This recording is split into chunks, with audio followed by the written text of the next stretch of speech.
يا أيها الناس كلوا مما في الأرض حلالا طيبا ولا تتبعوا خطوات الشيطان إنه لكم عدو مبين.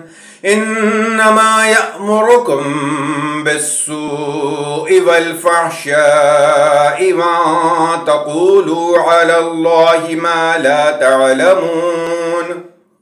وإذا قيل لهم اتبعوا ما أنزل الله قالوا بل نتبع ما ألفينا عليه آباءنا أولو كان آباؤهم لا يعقلون شيئا ولا يهتدون.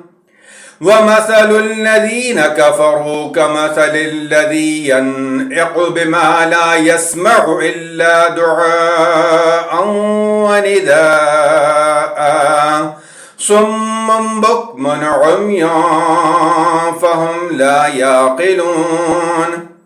يا أيها الذين آمنوا كلوا من طيبات ما رزقناكم واشكروا لله إن كنتم إياه تعبدون.